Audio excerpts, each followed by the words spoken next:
हाँ जी, असहयोग आंदोलन नॉन कॉपरेशन मूवमेंट के बारे में हमने पढ़ा था। मैं सोचता हूँ ऐसा कि आपने उसका रिवीजन कर लिया होगा। मैं एक बार फिर मेरे कर्तव्य की इतिश्री करूं और आपको रिवीजन करवा दूं।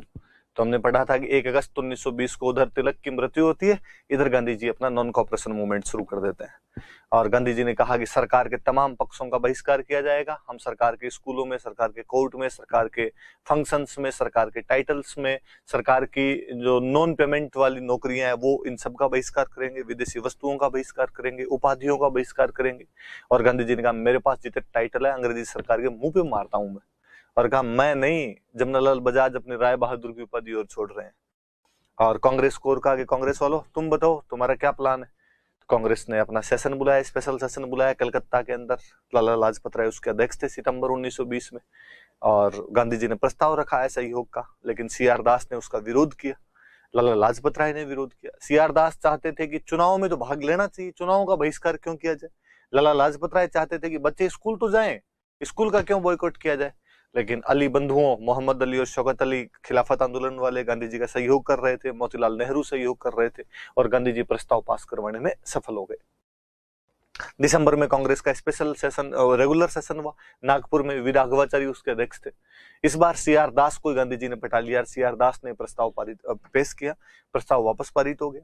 गांधी जी इस अधिवेशन में कांग्रेस के संविधान में कई परिवर्तन करवाते हैं, जैसे कि 15 सदस्यों की कार्यकारिणी बनाई जानी चाहिए, प्रांतीय कमेटियां गठित होनी चाहिए और वो भाषा के आधार पर गठित की जानी चाहिए, एक तिलक स्वराज फंड बनाया जाना चाहिए, कांग्रेस की सदस्यता को बढ़ाना है इसलिए उसका सदस्यता शुल्क कम करके केवल 25 पैसे कर दिया जाना चाहिए, हिंदी का यथासंभव अधिकाधिक प्रयोग किया जाना चाहिए। तो गांधी जी उसमें कई चेंज करवा देते हैं और इस प्रकार कांग्रेस को एक जन पार्टी बनाने में, राष्ट्रीय पार्टी बनाने में गांधी जी सफल रहते हैं। इस असहयोग आंदोलन में सबसे पहले गिरफ्तार सीआर दास और उनकी पत्नी बसंती देवी हुए थे। और कई जगह मोहम्मद अली पढ़ते हैं क्योंकि वो भी खिलाफत आंदोलन के दौरान गिरफ्तार हुए थे। खिलाफत आंदोलन तब तक असहयोग आंदोलन का हिस्सा बन चुका था, पर उनको खिलाफत का ही मानते हैं अपने। और फिर हम पढ़ते हैं कि इस कार्यक्रम में सबसे अधिक हिट कोई बात हुई थी, तो वो थी विदेशी वस्तुओं का बहिष्कार।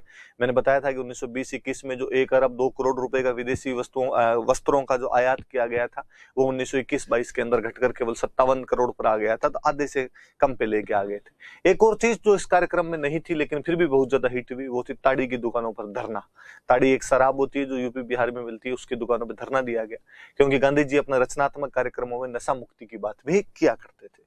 अन्य बातें उनकी थी कि महिला सशक्तिकरण हो, हिंदू मुस्लिम एकता बढ़े, छुआछूत दूर हो, शिक्षा का प्रचार प्रसार हो, ये सब बातें भी गांधी जी रचनात्मक कार्यक्रमों में कर रहे थे।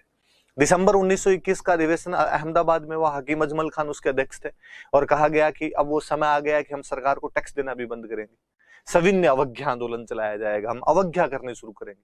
और गांधी जी ने उसका दिन डिसाइड किया 12 फरवरी 1922, स्थान डिसाइड किया उसका बारदोली गुजरात। लेकिन उससे पहले 5 फरवरी 1922 को एक दुखद घटना, चोरा चोरी नामक स्थान पर उत्तर प्रदेश में 22 पुलिसकर्मियों को उग्र भीड़ द्वारा जिंदा जला दिया गया। इस वजह से गांधी जी बहुत परेशान हुए और गांधी जी ने 5 फरवरी को आंदोलन वापस ले लिया। फाइनली कांग्रेस की 12 फरवरी को बारदोली में मीटिंग होती है और 12 फरवरी को कांग्रेस भी आंदोलन को वापस ले लेती है। इतिहासकारों की चर्चा का विषय है कि क्या गांधी जी द्वारा असहयोग आंदोलन को वापस लेना सही था या गलत था।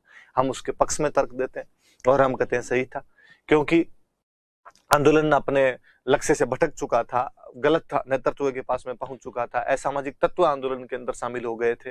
गांधी जी के जो अहिंसा का आदर्श था उससे आंदोलन कहीं ना कहीं भटक रहा था, जनता आनी कम हो गई थी। दिसंबर में कह दिया था कि कर नहीं देने का आंदोलन चलाएंगे, पर गांधी जी जानते थे कि इन परिस्थितियों के अंदर यह आंदोलन नहीं चलाया जा सकता है। खिलाफत आंदोलन लगभग समाप्त हो गया था, इसलिए मुस्लिमों की जो संख्या थी वो आंदोलन में आना बंद हो गई थी। गांधी जी नहीं चाहते थे कि हिंसा के कारण सरकार को मौका मिले और सरकार आंदोलन पर प्रति हिंसा करके आंदोलन को समाप्त कर दे और लोगों में निराशा आ जाए, लोग अगली बार आए ही नहीं। भारतीय समाज के जो आंतरिक अंतर्विरोध थे, जैसे किसान जमींदार में नहीं बनती, मजदूर पूंजीपति में नहीं बनती, हिंदू मुस्लिमों में नहीं बनती थी, वो कई साल तक तो 2 साल तक तो रही, लेकिन उसके बाद वो भी समाप्त होने लग गई थी। गांधी जी ने कहा था 1 साल में स्वराज ले लेंगे, पर सरकार की तरफ से ऐसा कोई रिएक्शन देखने को नहीं मिल रहा था। तो इस वजह से गांधी जी ने आंदोलन वापस ले लिया था। हम बढ़ते हैं फिर इस आंदोलन की अच्छी बातें क्या थी। हम कहते हैं पहली बार कोई आंदोलन पूरे भारत के अंदर फैल रहा था जो अहिंसक आंदोलन था। गांवों में, शहरों में, तमाम जगह पे समाज के सभी वर्ग इसमें बढ़ चढ़कर भाग ले रहे थे, यहाँ तक कि महिलाओं ने भी इस आंदोलन के अंदर बढ़ चढ़कर भाग लिया था। आंदोलन को पहली बार नए तत्व मिले, सत्य, अहिंसा, सत्याग्रह जैसे नए उपकरण देखने को मिल रहे थे इस आंदोलन के अंदर। मुस्लिमों की इतनी बड़ी भागीदारी पहले कभी नहीं देखी गई थी जितनी इस आंदोलन के अंदर थी। स्वदेशी शिक्षण संस्थाओं की स्थापना, बिहार विद्यापीठ, काशी विद्यापीठ, गुजरात विद्यापीठ, जामिया मिलिया, इन सब की स्थापना हुई, जो शिक्षा को बढ़ावा मिला। विदेशी वस्तुओं का बहिष्कार किया गया, तो हमारे जो स्वदेशी उद्योग धंधे थे उनको बहुत फायदा हुआ। पहली बार कोई ऐसा आंदोलन किया जा रहा था जो सीधा स्वराज के मुद्दे पर किया जा रहा था। फिर हम पढ़ते हैं फिर भी कोई कमियां भी रही होगी इस आंदोलन में, हम कहते हैं निश्चित रूप से। जब आप कहते हो कि ये आंदोलन अहिंसक था, तो हम कहते हैं कि बहुत सारी जगह पे हिंसा हो गई थी। जैसे प्रिंस ऑफ वेल्स जब 17 नवंबर 1921 को बॉम्बे आए थे, तो उनके स्वागत करने वालों और नहीं स्वागत करने वालों के बीच में हिंसा हो गई थी। जैसे 1923 में दिल्ली में सांप्रदायिक दंगे फैल गए थे, जैसे चोरा चोरी कांड हो गया था, जैसे केरल के मालाबार तट पर मोपला विद्रोह फैल गया था। जब आप कहते हो कि हिंदू मुस्लिम एकता, तो वो भी लंबे समय तक जारी नहीं रह पाई थी। आपके मालाबार का मोपला विद्रोह और दिल्ली के सांप्रदायिक दंगे इसकी कलई खोल देते हैं आपकी। आप कहते हो कि विदेशी वस्तुओं का बहिष्कार, तो भाई साहब कोई वस्तुओं का बहिष्कार नहीं हुआ, केवल वस्त्रों तक सीमित रह गया था। सारी वस्तुओं का बहिष्कार भी आप उसके अंदर नहीं कर पाए थे। आप कहते हो पूरे भारत में फैला था, तो दक्षिण भारत के अंदर उसका इतना बड़ा कोई प्रभाव हमें देखने को नहीं मिला था। तो अपने ऐसे ही आंदोलन की थोड़ी थोड़ी कमियां भी बता देते हैं। और फाइनली हम कहते हैं कि गांधी जी को फरवरी में आंदोलन वापस लिया था, मार्च में गांधी जी को गिरफ्तार कर लिया गया। गांधी जी पर एक बार फिर वही धारा लगाई गई जो 1908 में बाल गंगाधर तिलक पर सेडिशन चार्जेज के तहत 124A लगाई गई थी। ब्रूमफील्ड नाम के जज ने गांधी जी को सजा सुनाई थी और 6 साल के लिए सजा सुनाई गई थी, लेकिन स्वास्थ्य संबंधी कारणों से गांधी जी को 2 साल बाद रिहा कर दिया गया था। ये हम असहयोग आंदोलन का ताना बाना कुछ पढ़ रहे थे, सुन रहे थे। अब असहयोग आंदोलन समाप्त हो चुका है, नेता पसोपेश में है, समझ नहीं आ रहा है कि क्या किया जाना चाहिए। एक बड़े उत्साह के साथ एक बड़ा मूवमेंट खड़ा किया और कहा गया कि हम 1 साल में स्वराज प्राप्त कर लेंगे। स्वराज मिला नहीं मिला बहुत दूर की बात थी। सबसे बड़ी दिक्कत यह थी कि अब अचानक जब आपने आंदोलन वापस ले लिया, तब आगे क्या करना है। आपने इतने दिन तक कहा था कि सरकार का पूरा बहिष्कार करना है, तो क्या इस बहिष्कार को जारी रखा जाए या अन्य कोई रणनीति अपनाई जानी चाहिए? कौन बताए? गांधी जी। तो गांधी जी तो खुद ही जेल चले गए। अब क्या किया जाए? तो जब गांधी जी जेल चले गए, तो पीछे 2 बड़े नेता बचे कांग्रेस के अंदर, CR दास, देशबंधु चित्तरंजन दास और मोतीलाल नेहरू, 2 बड़े नेता बचे। इन लोगों ने कहा कि जब हम असहयोग आंदोलन चला रहे थे, नॉन कोऑपरेशन मूवमेंट चला रहे थे, तो हमने कहा था कि सरकार की सब चीजों का बॉयकॉट करेंगे, सरकार की सब चीजों का बहिष्कार करेंगे। और जब हमने सबका कहा, तो हमने कहा हम इलेक्शन का भी बहिष्कार करेंगे और सरकार जो चुनाव करवाती है उन चुनाव में हम भाग नहीं लेंगे। और नवंबर में चुनाव हुए थे 1920 में, हमने उनके अंदर भाग नहीं लिया था। क्यों? क्योंकि हम सड़क पर उतरकर आंदोलन कर रहे थे।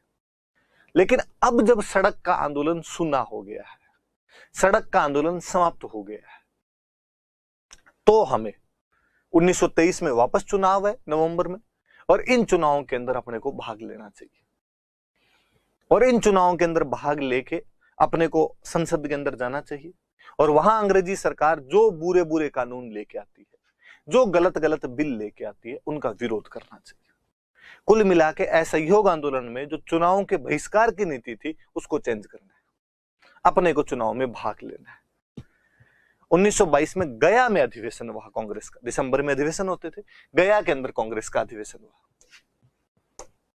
देखना आप, गांधी जी जेल के अंदर है, गया में अधिवेशन हो रहा है, CR दास इस अधिवेशन के अध्यक्ष थे।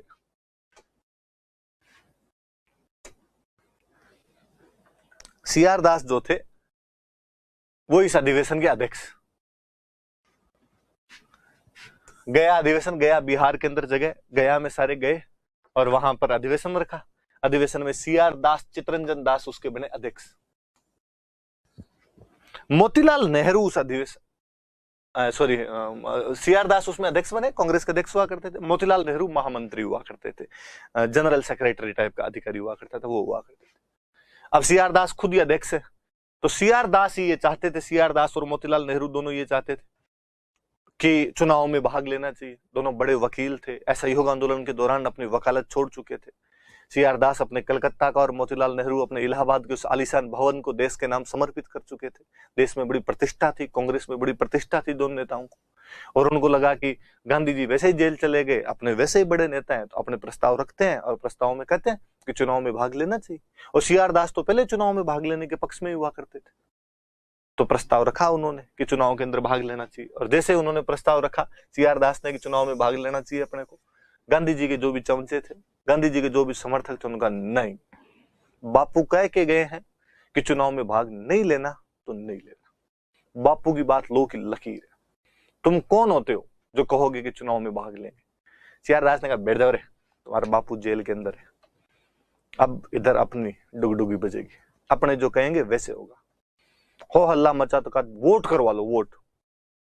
सीआर दास ने करवा लो तो वोट। सीआर दास को लगा इस बार तो गांधी जेल के अंदर है, लेकिन गांधी के चमचे इतने कठोर कट्टर आदमी थे सारे, वोट करवाए। सीआर दास के पक्ष में वोट है 890 और गांधी जी के समर्थकों के वोट पड़े 1748, मतलब प्रस्ताव गिर गया। सीआर दास का जो प्रस्ताव है कि हमें चुनाव में भाग लेना चाहिए, वो लगभग दुगने मतों से गिरा दिया गया। उस सीआर दास को और मोतीलाल नेहरू को बड़ा बुरा लगा, धक्का पहुंचा। उनको लगा यार हम कांग्रेस के अध्यक्ष, हम कांग्रेस के महामंत्री, हम एक प्रस्ताव रखे और कांग्रेस में प्रस्ताव गिर जाए। अब ये दुनिया, ये महफिल काम की नहीं है। अब मतलब इतनी बेइज्जती किसकी होती है यार? ऐसे बेइज्जती करवा के पार्टी में कितने दिन रहेंगे? और उन्होंने कहा अपने तो अलग पार्टी बनाएंगे। गया से वापस लौट रहे थे, इलाहाबाद आए।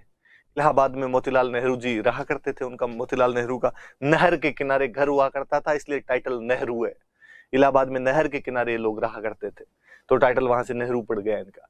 वहां इनका घर था, वहीं उतरे सीआर दास, मोतीलाल नेहरू, इनके साथ जो भी बाकी नेता थे वो भी उतरे और कहा कि भाई अब तो अपने अलग पार्टी बना लेंगे। और इन लोगों ने अपनी अलग पार्टी बना ली, जिस पार्टी का नाम रखा गया था कांग्रेस खिलाफत स्वराज पार्टी। नाम सुनना फिर मेरे से आप, Congress Khilafat Swaraj party. But history was written by victors. इतिहास विजेताओं के द्वारा लिखा जाता है। 1947 में जब अंग्रेज देश छोड़ के गए थे तो देश पर अधिकार करने वाली पार्टी कांग्रेस थी, इसलिए इतिहास कांग्रेस ने लिखवाया। इसलिए उस कांग्रेस खिलाफत स्वराज पार्टी का नाम आप इतिहास में केवल स्वराज पार्टी पढ़ते हो। इतिहासकारों ने, विपिन चंद्रा जैसे चाटुकारों ने उसका कांग्रेस खिलाफत जो लिखा हुआ था वो हटा दिया गया, और खाली स्वराज पार्टी में कौन सा मजा नहीं आ रहा है, तो इन लोगों ने स्वराज पार्टी बना ली। लेकिन गया अधिवेशन एक चीज स्पष्ट कर गया। गया अधिवेशन ये कह गया कि दो प्रकार के लोग हैं। एक वो लोग हैं जो चाहते हैं कि स्थिति में परिवर्तन आए, एक वो लोग हैं जो चाहते हैं कि स्थिति में परिवर्तन ना आए। कैसे? स्थिति क्या है? स्थिति असहयोग की है। असहयोग की स्थिति क्या कहती है कि चुनाव में भाग नहीं लेना, जो कि गांधी जी कहते हैं। तो वो लोग तो कह रहे हैं अपने को स्थिति में कोई चेंज नहीं लेके आना है, नो चेंज, जैसे चल रहा है वो वेल एंड गुड है, उसी को जारी रखेंगे और अपने कोई चुनाव में भाग नहीं लेंगे। अपने कांग्रेस की जो स्थिति है उसको वैसे वैसे चलने देना है, जो पॉलिसी है उसको वैसे वैसे चलने देना है और अपने तो भाग नहीं लेना है। कुछ लोग कहते थे कि नहीं यार, कुछ ना कुछ तो किया जाना चाहिए। जब सड़क पर आंदोलन नहीं करो तो संसद में करो।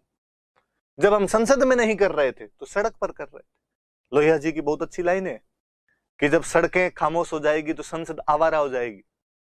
तो कुछ तो करो, किसी को तो आवारा रखो, सब जगह सुनापन क्यों लाओ? आप सड़कों पर भी आंदोलन नहीं कर रहे हो और आप संसद के अंदर भी नहीं जाना चाहते हो, फिर क्या करेंगे? तो वो जो लोग थे जो चाहते थे चुनाव में भाग लिया जाए, उनको कहा गया प्रो चेंजर्स, परिवर्तनवादी। जो लोग गांधी जी के समर्थक थे, जो चाहते थे चुनाव में भाग नहीं लिया जाए, जो पॉलिसी चली आ रही है उसी पॉलिसी को एकदम जारी रखा जाए, कोई चेंज नहीं किया जाए, उनको कहा गया नो चेंजर्स। तो कांग्रेस में दो गुट बने थे, एक प्रो चेंजर का गुट था, एक नो चेंजर का गुट था।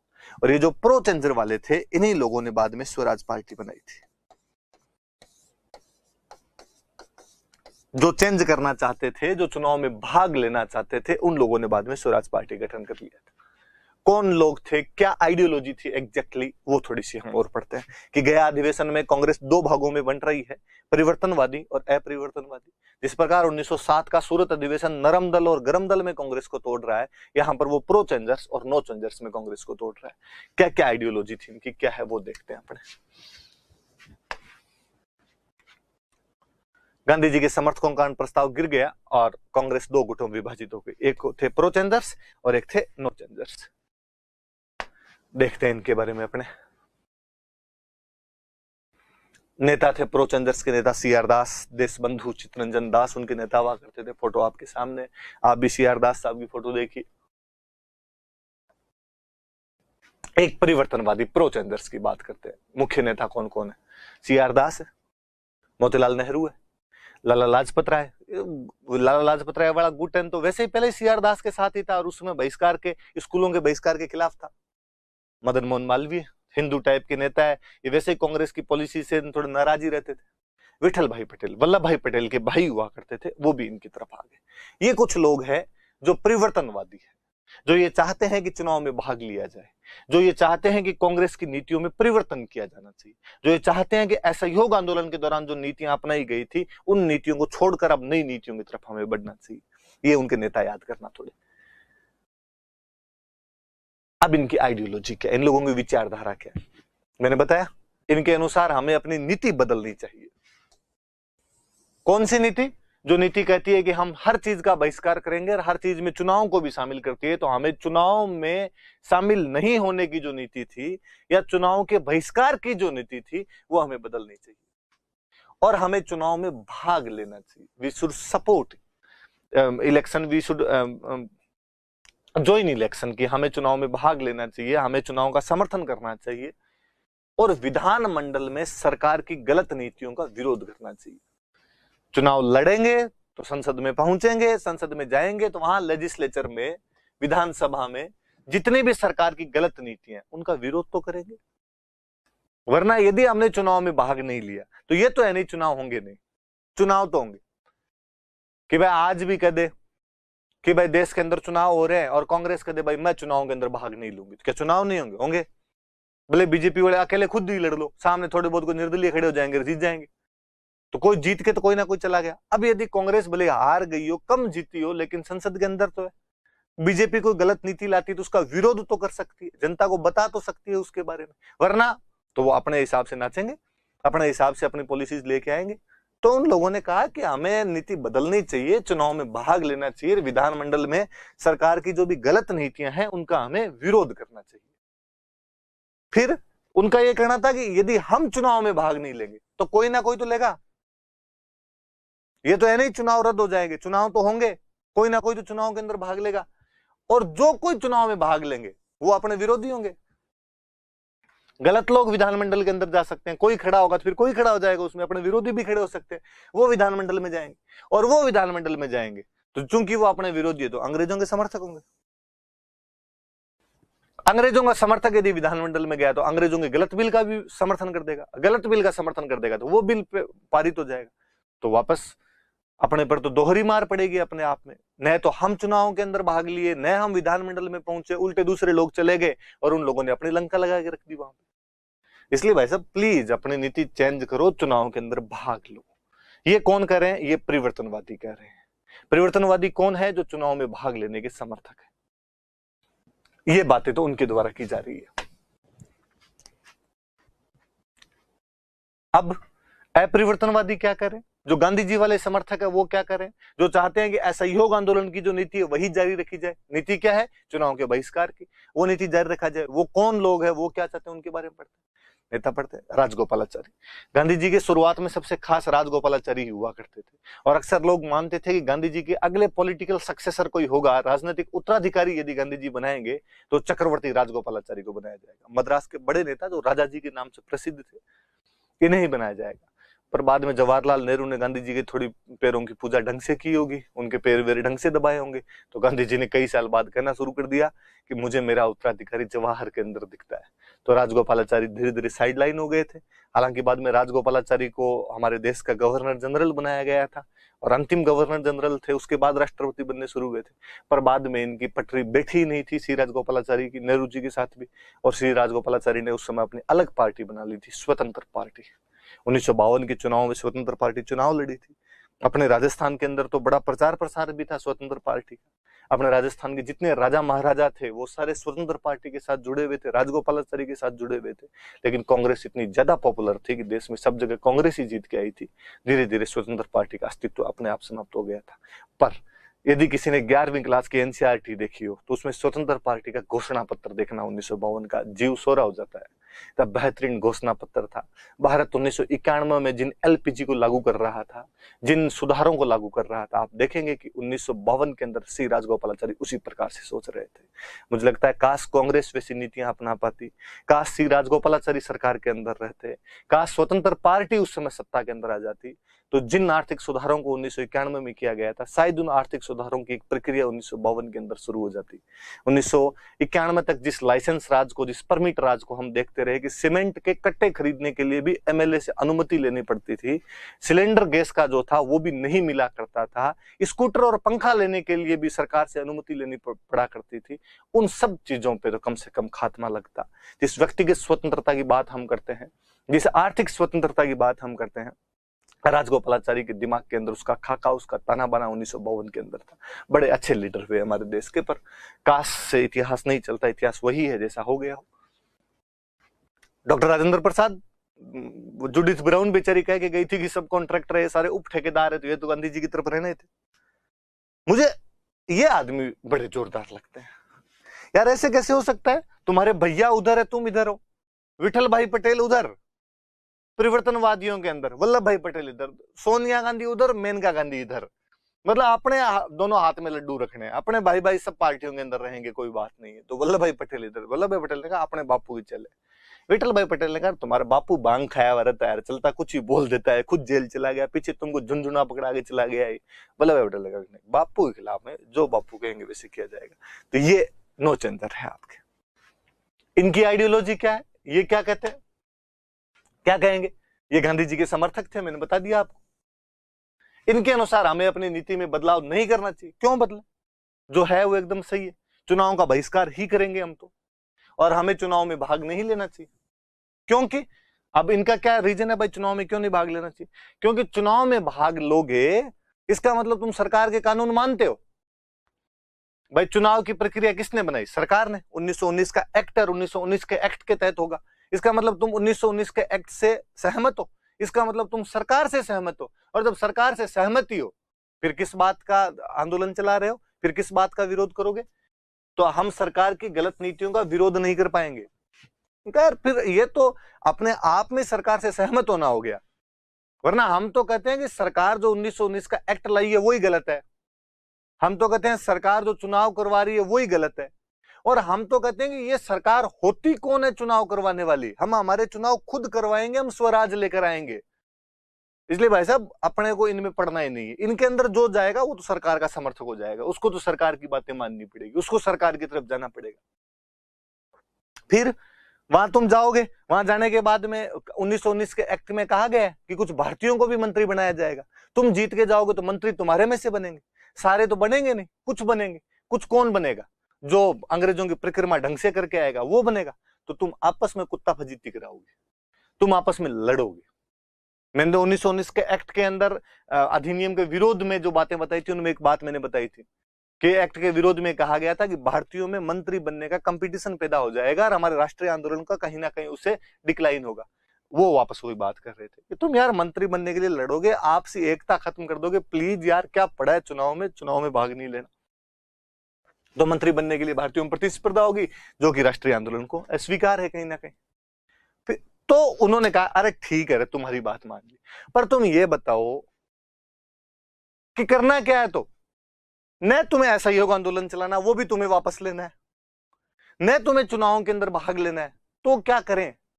उनका इसका मतलब बापू को ढंग से नहीं पढ़ा, पिछली क्लास ढंग से नहीं ली। बापू कह के गए थे संघर्ष विराम संघर्ष, संघर्ष कर लिया, अब अगला संघर्ष बाद में करेंगे, बीच में विराम है, रेस्ट करना है, रेस्ट समझते हो? तो अगर रेस्ट में क्या करना है? तो फिर बापू समझा के गए थे कि रेस्ट के दिनों में रचनात्मक कार्यक्रम करने हैं, रेस्ट के दिनों में क्रिएटिव प्रोग्राम्स करने हैं। वो क्या होते हैं?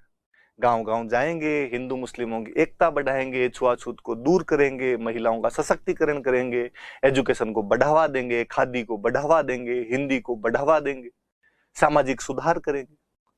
सामाजिक सुधार कहीं ना कहीं हमें राजनीतिक सुधारों की तरफ लेके जाएंगे। जब तक जनता जागरूक नहीं तब तक किस बात के आंदोलन, जनता जागरूक नहीं तब तक किस बात के चुनाव। तुम चुनाव में भाग लोगे, संसद में जाओगे और जनता कहोगे ये कानून गलत है। जनता उस कानून को जानती नहीं। जनता को उन कानूनों से ज्यादा इस बात की आवश्यकता है कि हिंदू मुस्लिम साथ में रहे, वो छोटी छोटी बातों में लड़े ना। जनता को इस बात की ज्यादा आवश्यकता है कि छुआछूत जैसा जो कीड़ा जो हमारे धर्म में लग चुका है वो दूर निकले, ताकि समाज के सभी वर्गों को साथ में लाया जा सके।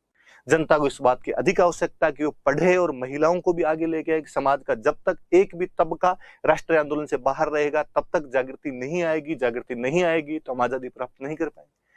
तो हम विराम के दिन है, हम रचनात्मक कार्यक्रमों को बढ़ावा देंगे। हम गांधी जी की क्रिएटिव प्रोग्राम्स उनको गांव गांव तक लेके जाएंगे ताकि अगले संघर्ष की तैयारी की जा सके। तो उनका हम गांधी जी के रचनात्मक कार्यक्रमों को बढ़ावा देंगे। उन्होंने कहा भाई हमारी समझ आती नहीं तुम्हारी वाली फिलोसफी, तुम क्या चाहते हो क्या नहीं चाहते हो, हम तो हमारी अब अलग ही पार्टी बनाएंगे। तो बढ़ा लो बोले। तो परिवर्तनवादी अलग हो गए। अब ये बताएं भाई क्या क्या रचनात्मक कार्यक्रम क्या क्या करेंगे। तो मैंने जो बताया आपको, अलग हुए अपनी स्वराज पार्टी। दिसंबर में अधिवेशन होता था, 28, 29, 30 का अधिवेशन चलता था। वापस आ रहे थे, इलाहाबाद में उतरे। 1 तारीख को नया साल मुहूर्त है, आज कर दो जो भी करना है अपने को। तो 1 जनवरी 1923 को इलाहाबाद में एक नई पार्टी बना दी गई, स्वराज पार्टी। CR दास अध्यक्ष बने। उन्होंने कहा भाई उधर देखो कांग्रेस में अध्यक्ष नहीं था ना, तो इधर कम से कम अध्यक्ष तो मुझे बनाओ। तो कहा साहब बना दे। मोतीलाल नेहरू ने कहा फिर मैं भी उधर महामंत्री था, मैं भी इधर बन जाऊं। तो कहा आप भी बन जाओ। तो उनको महासचिव बना दिया गया। दोनों ने बांट लिया आपस में। फिर ये क्या कहते हैं, हम चुनाव के अंदर भाग लेंगे। तो 23 में चुनाव हुए और 23 के चुनाव के अंदर इन लोगों ने भाग लिया और सफलता मिली। यार क्या बेहतरीन जीत के आए थे ये लोग। उल्टा थोड़े दिनों में कांग्रेस वालों को भी समझ में आ गई थी ये बातें कि अपने इनका विरोध नहीं करना चाहिए, जनता का समर्थन इनकी तरफ। चुनाव यार भारतीय जनता को अच्छा नहीं लगेंगे तो किसको लगेंगे। हालांकि तब केवल 3% लोग चुनाव में भाग लिया करते थे। मैंने बताया था प्रत्यक्ष मताधिकार नहीं दिया गया था, सार्वभौमिक मताधिकार नहीं था। प्रत्यक्ष तो दिया था पर यूनिवर्सल नहीं था। कुछ एक लोगों को वोटिंग राइट थे। 3% लोगों ने को वोटिंग, 63 लाख लोग पूरे भारत में ऐसे थे जिनको वोटिंग राइट मिला हुआ था। पर फिर भी चुनाव का जोश होता था। चुनाव है, नेता है, प्रचार है, झंडे लगाने को, पर्चे छापने, खूब सारी चीजें हुआ करती थी। तो जनता चुनाव में भाग लेना चाहती थी। शायद कांग्रेस और गांधी जी कहीं ना कहीं इस बात से चूक रहे थे। उनको लग रहा था आंदोलन अगला चलाएंगे तब तक चुनाव में भाग नहीं लेंगे। पर गांधी जी तो फटाफट जनता की नब्ज समझते थे और गांधी जी ने तो विरोध करना ही बंद कर दिया। गांधी जी को किसी ने पूछा भी कि स्वराज पार्टी चुनाव में भाग लेना चाहती है, आप क्या कहना चाहेंगे? तो नो कमेंट। गांधी जी चुपचाप आगे बढ़ जाते। उल्टा कांग्रेस वालों को और चुप रहो रे, अपने भाग नहीं लेंगे, स्वराज पार्टी को तो लेने दो। कांग्रेस वालों में कईयों ने गांधी जी के जो समर्थक थे कहा बाबू फिर अपने को भी भाग ले लेना चाहिए। तो कहा स्वराज पार्टी की टिकट पे लड़ लो। जैसे बिहार में बीजेपी ने किया। बीजेपी ने चिराग पासवान को कहा कि तू अलग हो जा और इस नीतीश कुमार के सामने सारे तेरे उम्मीदवार खड़े कर दे। बीजेपी को जीती सीटें मिली हुई थी, वहां से टिकट बांट दिए। फिर बीजेपी वाले कई रह गए, उनका टिकट तो मिला ही नहीं। उनको गंडा स्वामी ने कहा कि तुम चिराग पासवान के पास जाओ। चिराग पासवान को फोन किया, बेटे 2 बंदे आ रहे हैं, इनकी टिकट सेट करते। बीजेपी वाले LGP से चुनाव लड़ गए, चिराग पासवान वाली पार्टी से चुनाव लड़ गए और बेचारी JDU को जगह जगह पे नुकसान पहुंचा दिया। और नीतीश कुमार जो अब तक बिहार में बड़े भाई की भूमिका में हुआ करते थे, झटके के अंदर उनको छोटा भाई बना के छोड़ दिया। ऐसा नोर रखेंगे अब कि तेरे पास सीट तो है 40, उसके बाद तेरे को साहब CM बना रखा है।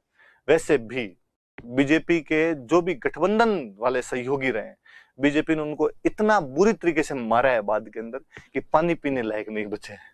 इसलिए बीजेपी के जो गठबंधन वाले होते हैं उनको हमेशा ये सोच समझ के चलना चाहिए कि ये बाद में बहुत बुरा करेंगे हमारे साथ में। उल्टा कांग्रेस में उल्टा है। कांग्रेस के जो भी गठबंधन वाले रहे वो इतने फले फूले कि कालांतर में कांग्रेस को खा गए। कांग्रेस बेचारी बची नहीं कहीं पे। पर ये बेटा रंगा बिल्ला ऐसा यूं तड़फा तड़फा के मारते हैं अगले को जिसकी हद नहीं। तो गांधी जी ने कहा कि तुम तो जाओ रे स्वराज पार्टी के टिकट पे अपने जो चुनाव लड़ लो, चिंता ही मत करना उसकी। तो 23 के चुनाव में स्वराज पार्टी ने भाग लिया, धूम धड़ाके से स्वराज पार्टी ने भाग लिया और भाग ही नहीं लिया, स्वराज पार्टी जीती। देखो हम पढ़ते हैं अभी। ये मोतीलाल नेहरू क्या पर्सनालिटी यार, ये शानदार आदमी, मुझे मेरी लगता जोरदार था। और जवाहरलाल नेहरू की तो मुझे इतनी अच्छी पर्सनालिटी लगती नहीं। हालांकि यूं जवाहरलाल नेहरू भी हैंडसम बंदा था, विश्व की कई महिलाएं इस मामले में जवाहरलाल नेहरू पर फिदा थी। पर मोतीलाल जी यार अलग लग रहे हैं, कोट पैंट के अंदर बड़े शानदार से आदमी लग रहे हैं। तो ये मोतीलाल जी हुए। मध्य प्रांत में स्वराज पार्टी को पूर्ण बहुमत मिला। मध्य प्रांत मतलब आज का मध्य प्रदेश, सेंट्रल प्रोविंस बोला करते थे। यहाँ तो मेजोरिटी ढंग से सरकार हमारी बनेगी, स्वराज पार्टी अपनी सरकार बना गई। बंगाल में, बॉम्बे में, यूपी में मेजोरिटी तो नहीं मिली, पर सबसे बड़ी पार्टी स्वराज पार्टी थी। सबसे अधिक सीटें यदि मिली तो स्वराज पार्टी को मिली थी। ये भी बड़ी बात कि भले आप मेजोरिटी नहीं, पर मेजोरिटी के करीब तो पहुंच ही गए थे आप। केंद्रीय विधानमंडल, केंद्रीय विधानसभा, मैंने बताया था सेंटर में 2 सदन थे। 1919 वाला एक्ट वापस सुन लेना, एक राज्य परिषद और एक केंद्रीय विधानसभा। मैंने बताया था राज्य परिषद में 60 सीटें थी और केंद्रीय विधानसभा में 145 सीटें थी। उन 145 में से कुछ तो सदस्यों का चुनाव होता था, कुछ को सरकार नॉमिनेट करती थी। 101 का चुनाव करवाया, 42 जीत गए। आप सोचो यार, जो पार्टी इसी साल की शुरुआत में ही बनी है, वो पार्टी 40% सीटें भी जीत जाए, बड़ी बात ना। पर 101 में से 42 सीटें जीतने के अंदर वो कामयाब हो गए थे, बहुत बड़ी बात थी ये भी। तो स्वराज पार्टी को मध्य प्रांत में पूरा बहुमत मिला था, बंगाल, बॉम्बे, यूपी के अंदर सबसे अधिक सीटें मिली थी, और सेंट्रल में के अंदर वो 101 में से 42 सीटें जीतने में कामयाब हो गए थे। 42 तो खाली वो जीते हैं, मुस्लिम लीग वाले जीत के आए, कोई लेफ्टिस्ट जीत के आए थे, निर्दलीय जीत के आए थे, इन सबको और साथ में लिया, इन सबको और साथ मिला गया। यार अपने तो हिंदुस्तानी है भाई, ये चुनाव में जो हुआ अब अपने गठबंधन कर लेते। गठबंधन किया और गठबंधन करके केंद्रीय विधानमंडल में तो अपना अध्यक्ष बनवाने में कामयाब हो गए थे। केंद्रीय विधानसभा का अध्यक्ष, केंद्रीय विधानसभा का मतलब है उस समय की लोकसभा, लोकसभा का स्पीकर। सदस्य चुनाव करते हैं, सदस्य इनके भारी पड़ रहे, गठबंधन बना लिया और ये लोग अपना अध्यक्ष बनवाने में कामयाब हो गए थे, मतलब लोकसभा का अध्यक्ष बनवाने में कामयाब हो गए थे। अभी हम पढ़ते हैं कौन बना, देखो आप, देखना नाम बड़ा इंटरेस्टिंग मिलेगा आपको। विठल भाई पटेल को केंद्रीय विधानसभा के अध्यक्ष के रूप में चुना गया। तब दोनों भाई भाई उधर है, तुम्हारी यदि चले तो तुम उधर सड़क पर आंदोलन कर, अपने इधर लोकसभा के अध्यक्ष बनेंगे। तो वैसे तो अपने पढ़ते हैं भाई, लोकसभा के पहले अध्यक्ष थे वो फ्रेडरिक व्हाइट थे, दूसरा ये विठल भाई पटेल ही था, और प्रथम भारतीय कर दो तो आप ये विठल भाई पटेल ही एक तरीके से। तो ये थोड़ा सा लिखा हुआ कि पहले अध्यक्ष, आप पॉलिटी में पढ़ते ही हुए तो क्या बताना है आपको, फ्रेडरिक व्हाइट थे, दूसरे ये विठल भाई पटेल थे, ये प्रथम भारतीय थे अपने। 1925 के अंदर इनको अध्यक्ष बनवाने में कामयाब हुए थे। विठल भाई पटेल दाढ़ी वाड़ी शानदार आदमी है, हालांकि बहुत लंबा टाइम बाद बीमार हो गए थे, विदेशों के अंदर ही रहे थे, उधर ही बाद में डेथ वगैरह हुई थी। सुभाष चंद्र बोस इनको बहुत माना करते थे। अब स्वराज पार्टी जीत गई, स्वराज पार्टी ने खूब सारे काम किए भाई, कई कल्याणकारी काम किए, सरकार की गलत नीतियों का विरोध किया, इसीलिए वो गए थे। उन्होंने कहा कि हम बाकायदा आपकी शिक्षा की, सड़क की, स्वास्थ्य की सब बातें करेंगे, वहां पे जाके सरकार जो भी गलत काम करती है उनका विरोध करेंगे, आपके वेलफेयर के लिए काम करवाएंगे। गलत बिल जो भी आते थे उनका विरोध करते थे। जैसे गलत बिल आया था, ली कमीशन बना था उस समय।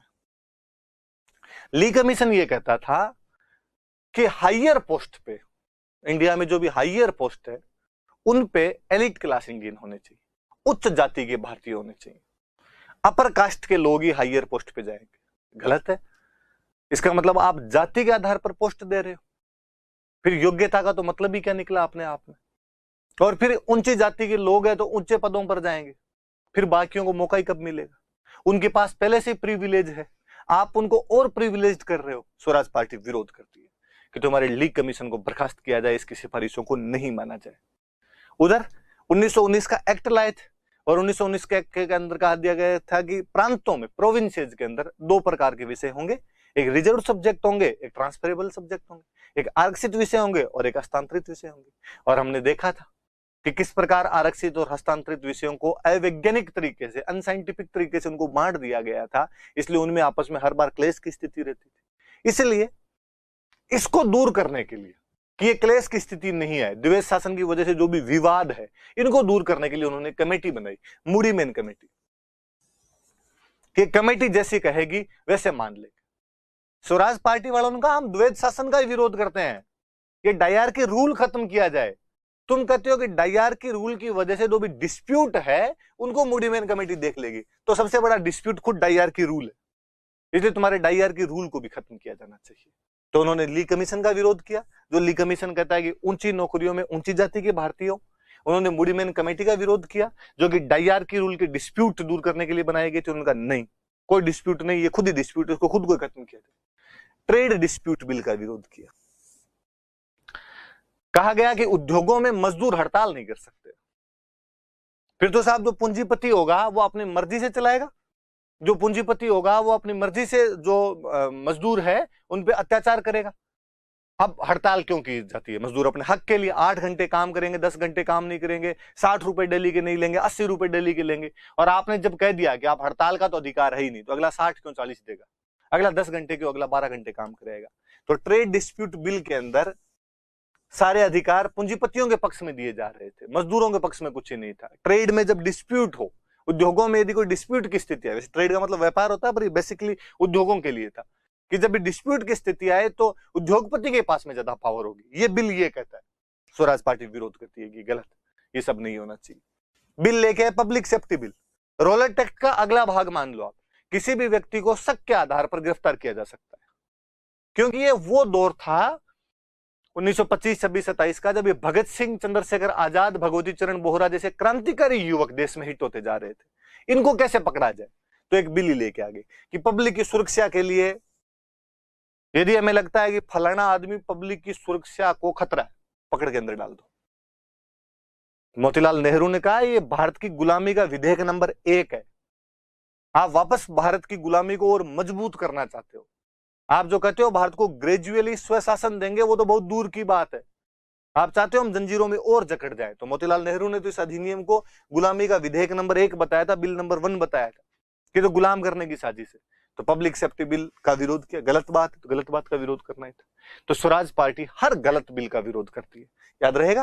वो ली कमीशन का विरोध करती है जो कहता है कि ऊंची नौकरियों में ऊंची जाति के भारतीय आने चाहिए। वो मूडीमैन कमेटी का विरोध करती है जो कहती है कि द्वेष शासन के डिस्प्यूट सॉल्व किए जाएंगे, जबकि वो कहते हैं कि द्वेष शासन ही खत्म किया जाना चाहिए। वो ट्रेड डिस्प्यूट बिल का विरोध करती है जो बिल कहता है कि उद्योगपतियों के पास में अधिक अधिकार और मजदूरों को हड़ताल का अधिकार भी नहीं। वो पब्लिक सेफ्टी बिल का विरोध करते हैं जो ये कहता है कि पब्लिक की सुरक्षा के नाम पर किसी भी व्यक्ति को गिरफ्तार किया जा सकता है। इन सब चीजों का विरोध कर रहे थे। इसका मतलब सरकार की गलत नीतियों का विरोध किया उन लोगों। और बजट में सरकार शिक्षा के लिए कुछ नहीं करती, स्वास्थ्य के लिए कुछ नहीं करती, उल्टा हथियार ज्यादा खरीदती, रक्षा पे ज्यादा ध्यान देती। इधर उधर अंग्रेजों को लड़ना पड़ता, अफगानिस्तान बॉर्डर पे कोई लड़ रहे हैं, देश के अंदर कोई उपद्रव हो रहे हैं, उनको दबाने के लिए उनकी सेना लड़ रही है, उस पर ज्यादा खर्चा करती। ये सदस्य सारे खड़े होते और सारे सदस्य खड़े होकर सरकार का बिल खारिज करवा देते। हालांकि मैंने 1919 के एक्ट में बताया था कि सरकार के पास में वीटो था, गवर्नर जनरल के पास में वीटो होता था और गवर्नर जनरल के पास में ऑर्डिनेंस होता था। ये सारे सदस्य खड़े होकर बिल गिरवा देते, लेकिन बाद में गवर्नर जनरल उसको वीटो कर देता और ऑर्डिनेंस के चक्कर में उसको ऑर्डिनेंस से उसको वापस पास कर लेते वो लोग। एक बार किसी अंग्रेज ने विठल भाई पटेल को कहा कि तुम्हें जब पता है कि तुम बिल गिरवा दोगे तो भी बिल तो वीटो बन के आ जाएगा, तो तुम इसको गिराते ही क्यों हो? विठल भाई पटेल ने कहा कि हम चाहते हैं कि जनता को पता तो चले कि जिन जन प्रतिनिधि संस्थाओं के विकास की बात आप करते हो, जिस डेमोक्रेसी या ग्रेजुअली होम रूल लाने की जो बात करते हो, सेल्फ रूल लाने की जो बात करते हो, वैसा कुछ आप चाहते नहीं हो। हम चाहते हैं कि तुम कहते हो कि देश का शासन 1919 के गवर्नमेंट ऑफ इंडिया एक्ट से चलता है, पर उस एक्ट के तहत जब कोई बिल लाया जाता है तो बिल गिरा दिया जाता है सदस्यों द्वारा। ये तो एक्ट की बात है, पर तुम उसको वीटो और ऑर्डिनेंस के जरिए पास करते हो। इसका मतलब तुम गवर्नमेंट ऑफ इंडिया एक्ट 1919 को कुछ समझते नहीं हो। हम चाहते हैं कि जनता को पता चले कि तुम तुम्हारे बनाए हुए कानूनों को रद्दी की टोकरी के समान समझते हो। हमें पता है कि हम कितना भी विरोध कर लेंगे तो भी तुम बिल को ऑर्डिनेंस में लेके आ जाओगे। हमें पता है कि हम कितना भी विरोध कर लेंगे फिर भी गवर्नर जनरल वीटो कर देगा, पर हम चाहते हैं तुम बार बार वीटो करो, तुम बार बार ऑर्डिनेंस से लेके आओ। ये जीत है हमारी, ये हार नहीं है हमारी। अंग्रेज ने कहा ये इंटेलिजेंट बात कर गया तो इस बार। उसने कहा तभी तो लोकसभा अध्यक्ष बनाया, वरना कौन बनाता अपने को इधर। तो स्वराज पार्टी खूब हिट रही इन मामलों के अंदर। लेकिन इतना सब करने के बावजूद स्वराज पार्टी खत्म हो गई। हम बाद में स्वराज पार्टी का नाम नहीं पढ़ते। ऐसे क्या कारण रहे कि स्वराज पार्टी बाद में खत्म हो गई थी? हम वो कारण पढ़ते हैं। स्वराज पार्टी के सबसे बड़े नेता सीआर दास थे। 1925 में 16 जून 1925 को सीआर दास की मृत्यु हो जाती है। और जैसे सीआर दास की मृत्यु हुई उसके बाद कोई बड़ा नेता, अच्छा नेता उनके पास बचा नहीं था जो सबको बांध के रख सके।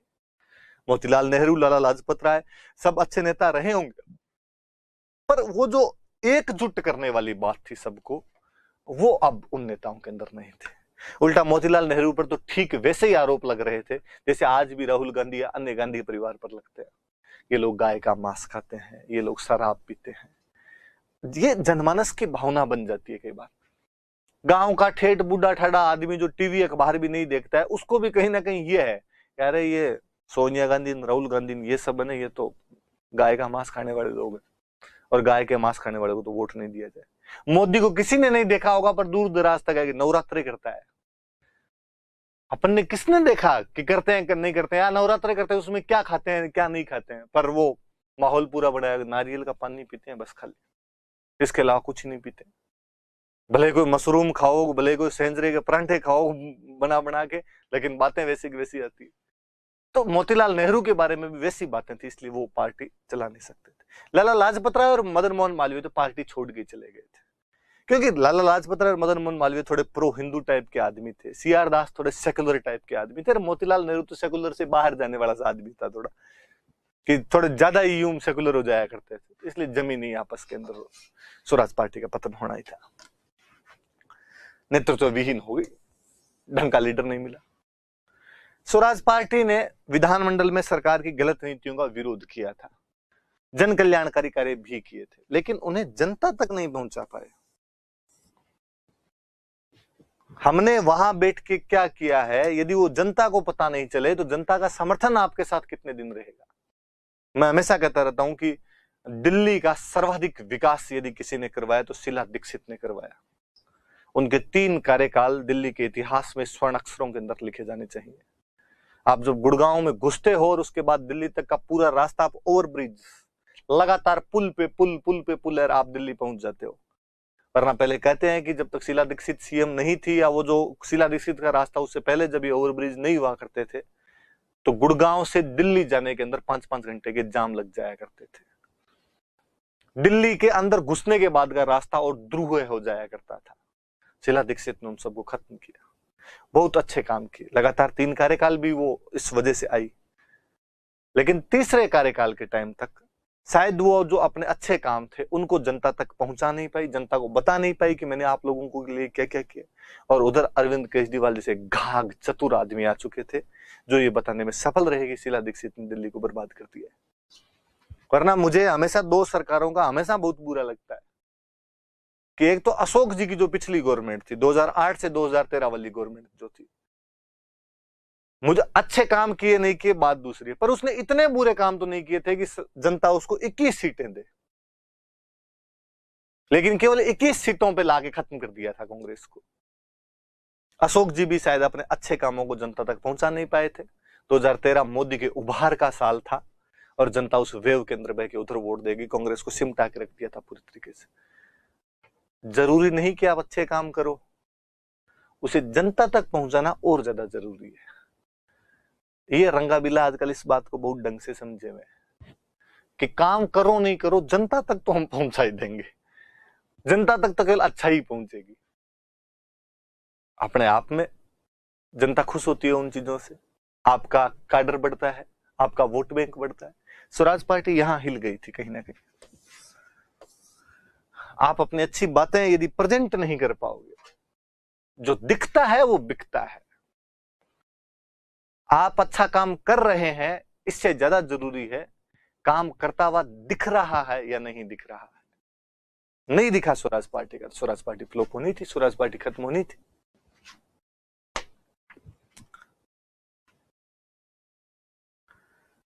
बयालीस खुद के जीत के आए, फिर जिन्ना को साथ लिया, मदन मोहन मालवीय को साथ लिया, निर्दलियों को साथ लिया, कहीं की ईंट कहीं का रोड़ा, भानुमति का कुनबा जोड़ा।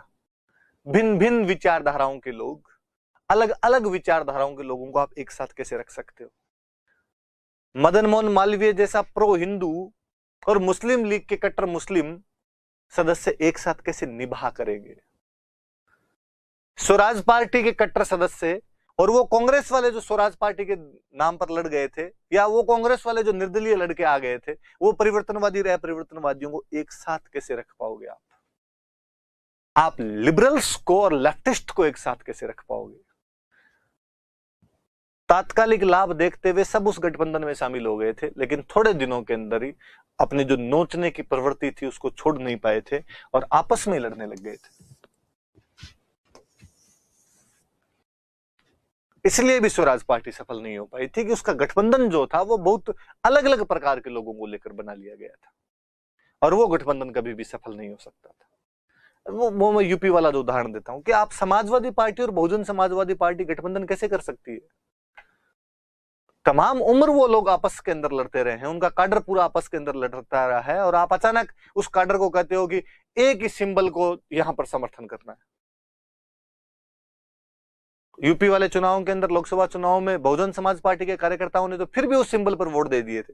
बहन जी जिधर के उधर हवा बहती है और उसका काडर उधर वोट डालता है, लेकिन समाजवादी पार्टी का जो काडर था उसने वोट नहीं दिए। उल्टा जहां पर समाजवादी पार्टी का यदि बंदा नहीं खड़ा हो रखा था, उन्होंने वहां बीजेपी को वोट दे दिए। फिर लोगों को लगता है ईवीएम हैक हो गई। और दिमाग हैक है आपका। आप अलग अलग विचारधारा के लोगों को साथ में लेके कैसे गठबंधन कर सकते हो? थोड़ा बहुत तो कहीं ना कहीं पास में आना चाहिए। और इसलिए मुझे लगता है कि शिवसेना कांग्रेस एक साथ आ ही कैसे सकती है? महाराष्ट्र में भले शरद पवार दोनों को साथ में लेके आगे और चुंबक बनने का काम करते हो, पर विचारधारा उत्तरी ध्रुव और दक्षिणी ध्रुव हो आप। एक पूरी एक्सट्रीमिस्ट पार्टी है, एक पूरी तरीके से जो कांग्रेस है वो सेंटर टू लेफ्ट वाली पार्टी है। आपकी विचारधारा ही एक जैसी नहीं है। या बीजेपी और पीडीपी का गठबंधन कितने दिन तक चल सकता था? भले मुफ्ती में महबूबा मिल गई हो आपको, पर लंबे समय तक तो जारी नहीं रख पाते ना, टूटना ही था आपका गठबंधन। पर बीजेपी वाले चालू पड़े, उन्होंने 4 साल के अंदर अपना जम्मू कश्मीर में काडर बनाया, चुनावों के टाइम आने लगे तब उन्होंने कहा कि हम गठबंधन को समाप्त करते हैं, राष्ट्रपति शासन लगाते हैं। राष्ट्रपति शासन लगा के उनका चक्कर यह था कि 2019 में फरवरी के आसपास ही हम यहाँ पे 370 हटा देंगे, ताकि मई में जब चुनाव हो तो हमें फायदा मिले। लफड़ा यह हुआ कि फरवरी के आसपास में उधर से पुलवामा वाला अटैक हो गया, उसके बाद सर्जिकल स्ट्राइक हो गई, इसलिए सरकार को टाइम ही नहीं मिल पाया ये सब करने का। और सरकार को लगा कि एक और पंगा कश्मीर में ले लिया तो फंस जाएंगे, इसलिए उन्होंने उस टाइम उसको डिले किया और कहा इस बार तो वोट अपने सर्जिकल स्ट्राइक पे मांग लेते हैं। वापस सरकार आ गई, इस बार ज्यादा बहुमत से चुनकर आए तो उनके दिमाग में पहले था कि इस बार क्या करना है, इसलिए अमित शाह को स्पेशल गृह मंत्री बनाया गया। और अगस्त के अंदर आते आते उन्होंने कह दिया कि साहब कश्मीर वाला तो हटाया जाइए, तो कम से कम हम कर देंगे। वहां तो वो फायदा उठा गए थे, पर मुझे महाराष्ट्र वाला कभी समझ में नहीं आता कि यार ये अलग अलग विचारधारा के लोग एकदम साथ में कैसे आ सकते हैं।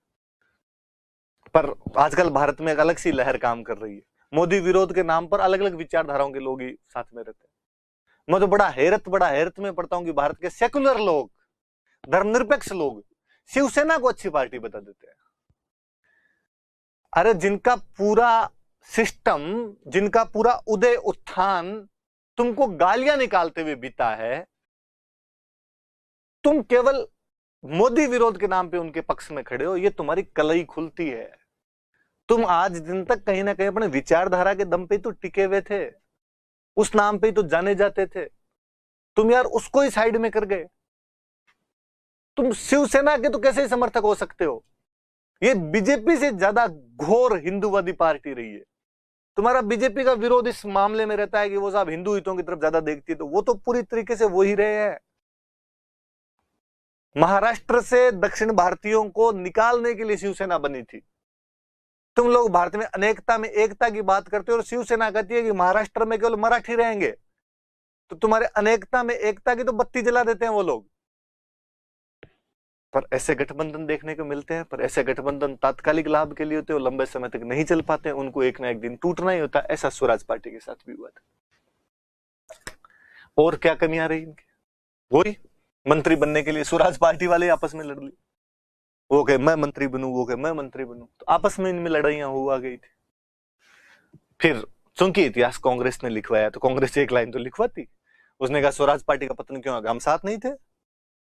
वरना वैसा हम साथ होते तो कौन सा पतन हो जाता। अब हम साथ ही नहीं थे, अपने दम पे करोगे तो फुदक लिए जितने दिन करने थे तुमको, उसके बाद तुम्हारी पार्टी टूटनी थी तो तुम्हारी पार्टी टूट। पर उससे पहले स्वराज पार्टी, हमें यह मानना पड़ेगा कि 1922 के असहयोग आंदोलन के वापस लेने के बाद और 1927 में जब तक साइमन कमीशन की घोषणा नहीं हो गई थी, वो बीच के जो 5 साल है, साइमन कमीशन की घोषणा के बाद तो फिर उभार है, फिर जनता आंदोलन के लिए उमड़ना चाहती है। गांधी जी वापस 1930 में सविनय अवज्ञा शुरू कर देते हैं। पर बीच के जो 4-5 साल थे, इसमें हलचल पैदा करने का, वो हरारत पैदा करने का काम किसी ने किया था, स्वराज पार्टी ने किया था। इस मामले में तो कम से कम स्वराज पार्टी का हमें थैंक यू बोलना पड़ेगा कि राष्ट्रीय आंदोलन के ठहराव के वर्षों में, राष्ट्रीय आंदोलन के उन सुस्ताने के दिनों के अंदर भी पूरी तरीके से सुस्ती उसने नहीं आने दी थी। उल्टा ये तो मैंने सरकार वाले चुनाव बताए, उसमें नगर पालिका के चुनाव हुए थे। आप कहीं पढ़ोगे तो मिलेगा आपको कि नगर पालिका के चुनाव हुए थे। नगर पालिका के चुनाव में तो सब जगह स्वराज पार्टी जीत के आई थी। कलकत्ता में सीआर दास मेयर बने थे, इलाहाबाद में जवाहरलाल नेहरू मेयर बने थे, अहमदाबाद में विठल भाई पटेल मेयर बने थे, और ये आपके पटना में डॉक्टर राजेंद्र प्रसाद मेयर बने थे। नगर पालिका के चुनाव में भी स्वराज पार्टी लड़ी थी, मेयर बने थे, वो ढंग से जीत के आए थे। मतलब उसने छोटे से छोटे चुनाव पे भी ध्यान दिया था कि जन जागृति लाने का तरीका कोई हो सकता है। जैसे आजकल बीजेपी पिली पड़ी है हैदराबाद नगर निगम के चुनाव में। देश का प्रधानमंत्री, देश के सबसे बड़े सूबे का मुख्यमंत्री, देश की सबसे बड़ी पार्टी का राष्ट्रीय अध्यक्ष और देश का गृह मंत्री नगर निगम के चुनाव में भाग लेते हैं। उस जगह के नगर निगम के चुनाव में भाग लेते हैं जहां पता है कि वोट नहीं मिलेंगे, पर काडर बनाने का तरीका है। अभी तेलंगाना में थोड़े दिन पहले जब विधानसभा बाई इलेक्शन हुए थे, उनमें एक सीट बीजेपी जीत गई थी, उत्साह से भरी हुई है कि आज नहीं तो कल, कल नहीं तो परसों, परसों नहीं तो तरसों काडर तो तैयार होगा, कार्यकर्ता तो तैयार होंगे, जनता में जोश तो रहेगा। कांग्रेस यहां चूक जाती है। वरना कौन सोचे कि यार नगर निगम के चुनाव में देश का गृह मंत्री और उत्तर प्रदेश का मुख्यमंत्री घूमता फिरेगा, पर बीजेपी वाले घूम रहे हैं। मुझे एक बहुत अच्छा सा याद आता है कि जब धारा 370 कश्मीर से हटाई गई थी, तब गुलाम नबी आजाद खड़े हुए, गुलाम नबी आजाद ने खड़े होकर अचानक हटा दी, क्या तरीका है? तब अमित शाह का बयान था कि अचानक। गुलाम नबी आजाद साहब, आपको अचानक लगती है। भाजपा का गठन 1980 में हुआ था। उसके बाद से पंचायत समिति का चुनाव हो, जिला परिषद का चुनाव हो, नगर निगम का चुनाव हो, विधानसभा का चुनाव हो, लोकसभा का चुनाव हो, हमने सब जगह कहा कि कश्मीर से धारा 370 हटाएंगे। नगर निगम के चुनाव में भी हम बोले हैं कि बीजेपी को वोट क्यों दो कि हम धारा 370 हटा देंगे। अब यदि आप लोगों ने पिछले 40 साल में हमारा घोषणा पत्र नहीं पढ़ा तो हम क्या करें? हमारी तो पार्टी का बेस यही रहा है। तो ये भी एक कहीं ना कहीं होता है कि आप अपने काडर में सुस्ती मत आने दो। स्वराज पार्टी ने उन दिनों के अंदर ये जरूर किया था। हालांकि कुछ अलग कारण रहे जिनकी वजह से वो पार्टी खत्म हो गई, लेकिन फिर भी हम स्वराज पार्टी को इसलिए याद करेंगे कि उसने राष्ट्रीय आंदोलन के विश्राम के दिनों में राष्ट्रीय आंदोलन को चलायमान रखने का, गतिशील रखने का, मोबाइल रखने का कार्य किया था।